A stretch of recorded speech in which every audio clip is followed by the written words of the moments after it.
আপনাদের সঙ্গে এই কেকের গল্পটা আমি তাড়াতাড়ি শেয়ার করছি। এই কেকটা যখন আমি ডেলিভারি দিই তার পরের দিন কাস্টমারের ফোন আসে, আমাকে বলে যে, "বৈশাখী, তুমি যে কেকটা আমায় বানিয়ে দিয়েছিলে সেই কেকটা না আমি খেতে পারিনি।" তো আমি না একটু ভয় পেয়ে গেছিলাম ১ম এ যে কেন, কিছু প্রবলেম ছিল, কিছু হয়েছে? বলছে, "না, না, কেকটা এতটাই ভালো ছিল, তোমার কেক সবাই খেতে এত ভালোবাসে যে তারা কেকটা পুরো নিজেরাই মানে খেয়ে নিয়েছে, আমার জন্য কিছু রাখেনি।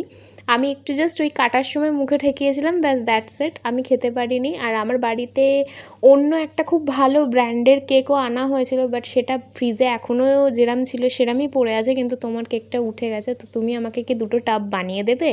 সত্যি বলছি, যখন এইরম ধরনের রিভিউ কাস্টমারের থেকে পাই তখন নিজেকে খুব মানে হ্যাপি ফিল হয় যে আমি লাইফে কিছু করি না করি, কিছু কাস্টমারের সঙ্গে এইরম সম্পর্ক বা এইরম কিছু করতে পেরেছি যে কাস্টমারের থেকে ভালো রিভিউ পাচ্ছি।